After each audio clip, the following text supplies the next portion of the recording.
Krisis yang muncul di medsos akibat keluhan pelanggan tentu tidak sama dengan krisis yang muncul akibat peristiwa besar. Misalnya bencana alam atau terorisme, ya pasti penanganannya berbeda. Nah kalau di medsos biasanya itu didorong oleh aspek emosional, benar nggak? Biasanya karena keluhan pelanggan, review negatif, atau mungkin ada pernyataan dari perusahaan yang kontroversial. Halo, selamat siang semuanya. Apa kabar? Semangat? Perkenalkan, saya Audrey dari Perhumas dan juga dari Goto Finansial. Senang banget hari ini bisa mendapatkan kesempatan nih untuk berbagi pengalaman dengan rekan-rekan semua. Hari ini saya akan sharing mengenai topik crisis control in a viral world. Bagaimana kita bisa menangani suatu isu dengan baik di era digital, di mana informasi bisa menyebar dengan sangat-sangat cepat. Ya, tapi sebelumnya boleh ke slide selanjutnya. Saya ingin mengajak teman-teman semua untuk membayangkan. Ya. Baru bangun pagi-pagi, kemudian cek handphone, dan ketika melihat handphone, berita mengenai perusahaan kita sudah ada di mana-mana. Ya, sudah menjadi headline news di setiap situs berita yang ada. Lalu kemudian bayangkan kita menyalakan TV, di TV pun sedang ramai dibahas, menjadi breaking news. Dan begitu cek medsos, lebih ramai lagi. Ada jutaan percakapan mengenai perusahaan kita dan peristiwa yang menimpa perusahaan kita itu. Sudah bisa membayangkan? Ya, jadi skala krisisnya itu sangat luar biasa. Dan itu adalah situasi yang saya alami beberapa tahun yang lalu ketika saya masih bekerja di tempat yang lama. Saya bangun tidur pagi-pagi, sudah ada beritanya di mana-mana. Saya cek handphone, sudah ada ratusan miss call, SMS, WhatsApp yang masuk. Sebagian besar dari rekan-rekan media yang ingin mendapatkan informasi dari perusahaan saya pada saat itu. Saya akan jelaskan nanti ya di sesi selanjutnya. Next. Nah, oleh karena itu crisis communications atau issue management itu sangat penting. Warren Buffett pernah mengatakan, it takes 20 years to build a reputation and only 5 minutes to ruin it. Jadi hanya membutuhkan waktu yang singkat untuk menghancurkan sebuah reputasi. Padahal untuk membangunnya sangat lama. Ya, nah ketika isu muncul nih misalnya di medsos, kemudian tidak ditangani dengan baik, kemudian muncul di media massa, ini akan menjadi semakin viral, kemudian dampaknya juga cukup serius ya. Pertama, reputasi bisa langsung rusak tentunya karena kepercayaan pelanggan menurun. Kemudian biasanya nih kalau brandnya tidak memanage krisis dengan baik, ini akan berdampak pada reputasi perusahaan tersebut dalam jangka panjang. Jadi banyak sekali kan ya isu ataupun manajemen krisis yang kurang bagus, kemudian terus dijadikan contoh atau studi kasus.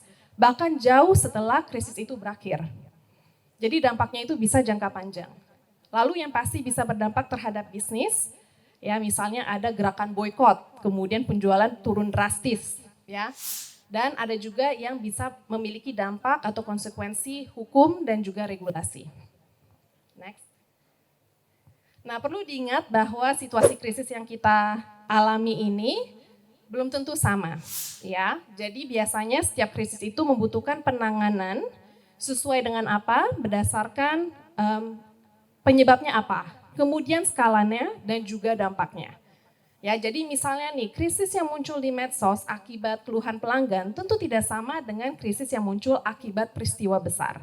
Misalnya bencana alam atau terorisme, ya pasti penanganannya berbeda. Nah, kalau di medsos biasanya itu didorong oleh aspek emosional, benar nggak?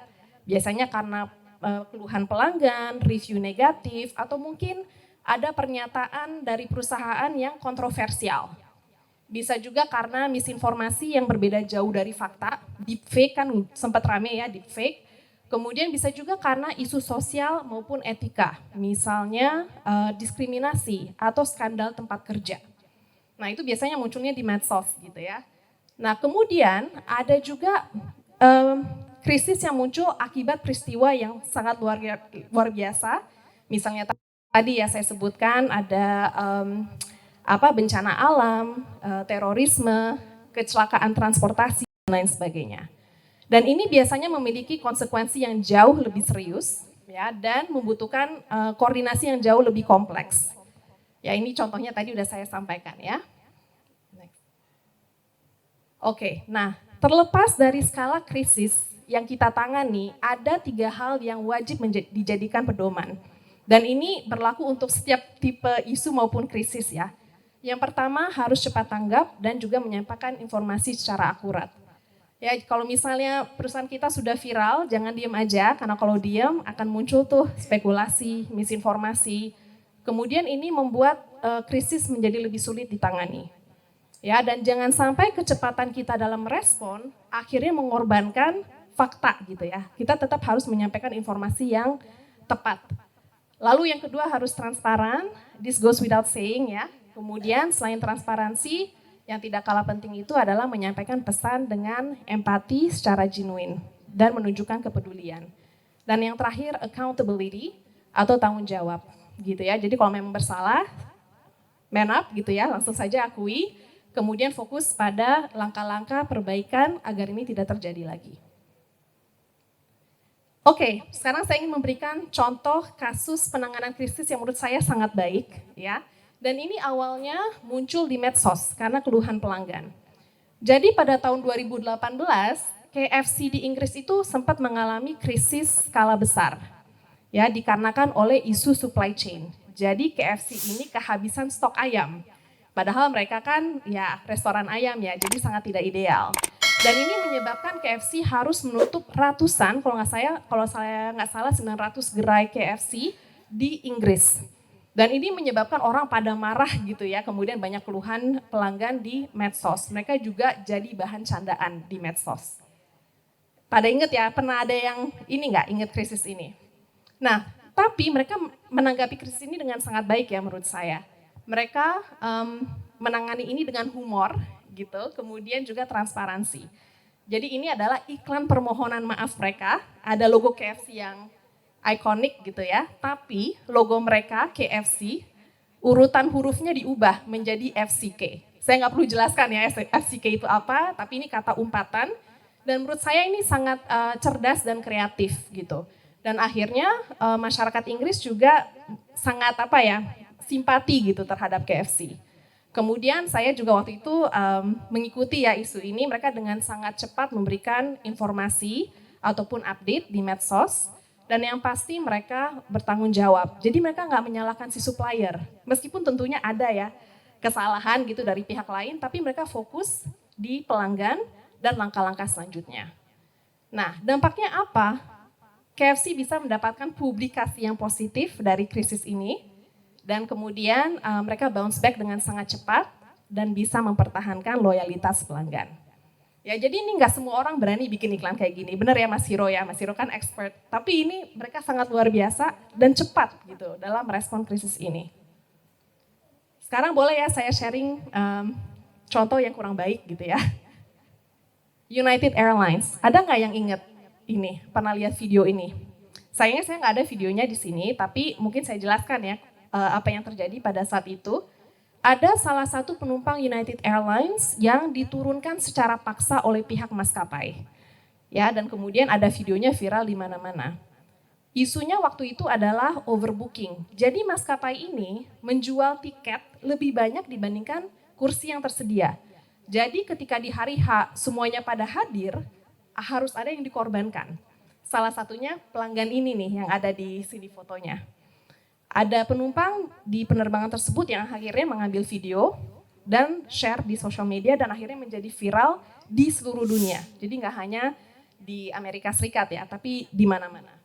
Kemudian muncul gerakan untuk memboikot United Airlines. Nah, kenapa ini bisa terjadi? Pertama, mereka defensif di awal. Mereka tidak mengakui kesalahan, sudah jelas ya sebetulnya isunya overbooking, tapi mereka justru menyalahkan si pelanggan, katanya si pelanggan ini rusuh gitu.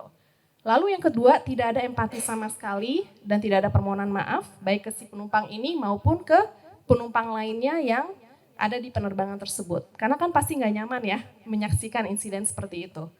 Lalu yang ketiga, mereka responnya sangat lambat. Nah, dampaknya sangat luar biasa karena nilai saham mereka akhirnya drop sangat signifikan, 1 billion US dollars.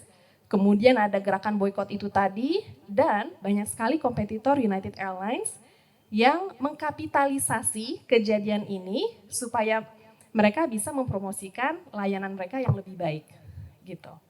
Jadi dampaknya sangat luar biasa tapi negatif ya.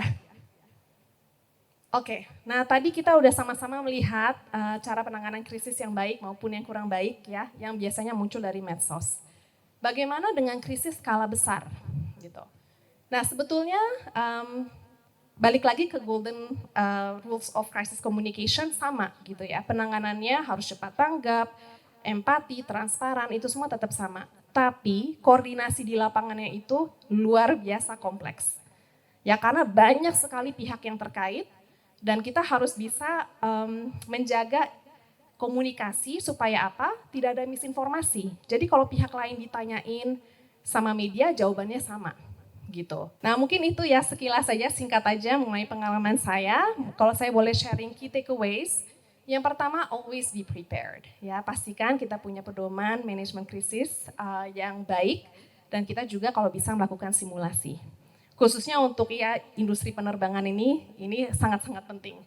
Kemudian selalu cepat tanggap dan sampaikan informasi sesuai fakta.